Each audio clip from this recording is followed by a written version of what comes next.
If there's one thing that successful people have in common, it's that they failed at many things before they became successful. And if you look closely enough, you can learn from their failures. That's why today, we take a look at some of the greatest business and investing failures of all time, because maybe there's something you can learn from them. Now, this is not just about learning what not to do, but also how to think like a winner even when you're faced with defeat. And to show you that this really does work, we looking at both legendary investors who made massive fortunes in the stock market as well as some of the biggest companies in the world. So get ready for an inspiring lesson in resilience, innovation, and achieving greatness. The first failure we're going to look at is that of Steve Jobs, the co-founder and former CEO of Apple.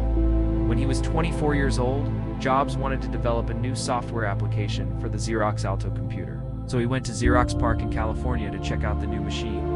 However, he found that the Xerox Alto was too expensive for Apple to afford. But after observing its advanced capabilities, Jobs decided to pursue the development of a similar operating system for Apple's computers. He returned to Apple and presented his idea to Steve Wozniak, his friend and co-founder. However, Wozniak was not impressed and criticized the graphical user interface as unnecessary and more complex than necessary. Despite this setback, Jobs refused to abandon his idea. He knew that the Mac OS he envisioned would eventually become the industry standard. His perseverance paid off when the Macintosh was released in 1984. It may not have been profitable right away, but it did set the groundwork for Apple's future products, such as the iPhone and iPad. If Jobs had listened to Wozniak's criticism and abandoned the project, Apple wouldn't have become the technology giant it is today. Next, we have the legendary investor Warren Buffett, who has often said that his best investment decisions came from his worst mistakes. One of his most famous quotes is, "Our best decisions came from our worst mistakes." We've made a lot of bad decisions, but they helped us to make good ones.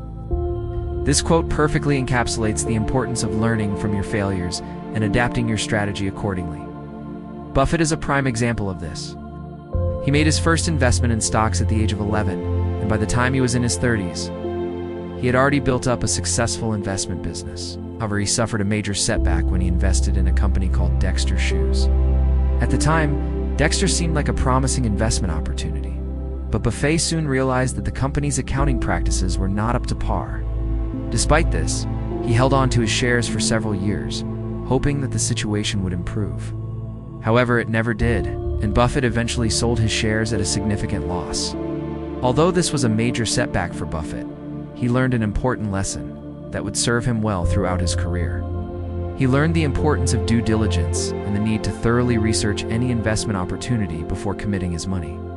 He also learned the importance of cutting his losses and not holding on to investments for too long. In fact, he has said that his worst mistake was not cutting his losses quickly enough on Dexter Shoes. After the Dexter Shoe incident, Buffett became much more cautious with his investments, and he began to focus on companies with strong fundamentals and a history of profitability. He also began to pay more attention to the management team of a company and the industry it operated in. As a result of these changes, Buffett went on to make some of his best investments ever, including Apple, Coca-Cola, and American Express. So as you can see, even one of the greatest investors of all time has experienced setbacks and failures. But the key to his success was his ability to learn from his mistakes and adapt his investment strategy accordingly. This is a lesson that all investors can learn from, regardless of their level of experience. Now let's take a look at another great business failure, and that is Instagram. When Kevin Systrom and Mike Krieger launched Instagram in October of 2010, they hoped to create a mobile photo sharing app that would be popular with young adults. However, the app's early days were far from successful. The initial launch was slow and boring, with only a handful of users signing up each day. To make matters worse, the app crashed shortly after launch, and the founders had to spend weeks fixing bugs and improving performance. Despite these challenges, Strom and Krieger were determined to make the app successful. They knew that they needed to add features that would make Instagram stand out from other photo-sharing apps. So they added filters, which allowed users to apply different effects to their photos and instantly made them more appealing. This move proved to be a game changer, and Instagram began to grow rapidly. Within months, The app had gained millions of users and had become one of the most popular photo-sharing apps available. Since then, Instagram has gone on to become one of the most valuable social media companies in the world. In 2014, Facebook purchased Instagram for $1 billion, and today, the app has over 1 billion monthly active users. So as you can see, even hugely successful businesses like Instagram have faced setbacks and failures early on. However, by staying committed to their vision and constantly improving their product, the founders were able to turn the company around and make it the success it is today. Let's now take a look at another failure that turned into a success, that of J.K. Rowling. When she first started writing the Harry Potter series, Rowling was a single mother living in poverty. She had recently been diagnosed with clinical depression and was struggling to make ends meet. Despite these personal challenges, Rowling was determined to succeed as a writer.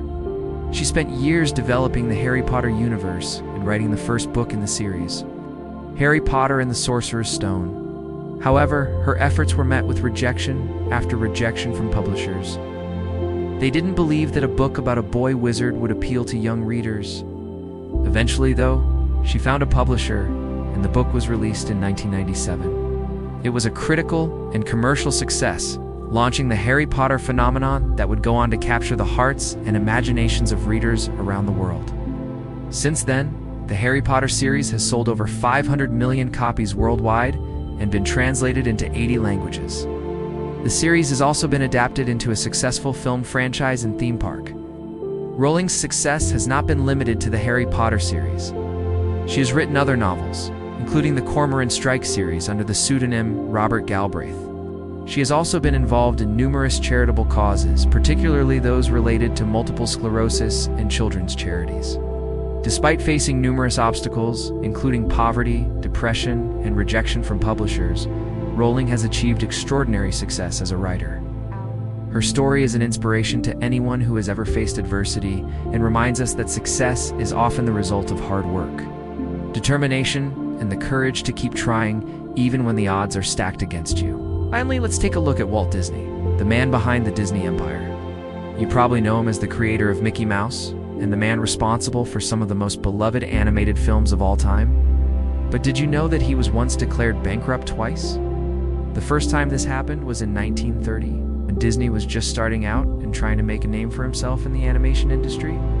He had founded the Disney Brothers cartoon studio with his brother Roy, but they were struggling to make ends meet. They had taken out a loan to produce a cartoon called Steamboat Willie, but it wasn't a hit and the studio was left deep in debt. The second time Disney went bankrupt was in 1932. By this point, he had moved to Hollywood and started producing short films for the movie theaters. But the Great Depression had hit and people had stopped going to the movies. Without any money coming in, Disney was forced to declare bankruptcy again. Despite these setbacks, Disney was not ready to give up. He had a dream of creating a world where people could escape from reality and enter a magical kingdom of adventure and excitement. With the help of his brother Roy, he started working on a new project that would change everything. They created a character named Mickey Mouse, who quickly became a hit with audiences. This led to the creation of Silly Symphonies, a series of animated shorts that were hugely successful. In 1937, Disney released Snow White and the Seven Dwarfs, the first full-length animated feature film. It was a critical and commercial success, earning over $8 million at the box office. From that point on, Disney was a star, and the rest is history. So as you can see, even one of the most successful entertainers of all time has faced financial struggles and bankruptcy. But his story is a testament to the power of perseverance and the importance of never giving up on your dreams. We hope this video has inspired you to never give up on your dreams no matter how many times you fail. Failure is just another excuse to learn and come back stronger than ever. Just remember to keep moving forward, and you will eventually reach your goals. Thank you for watching, and until next time.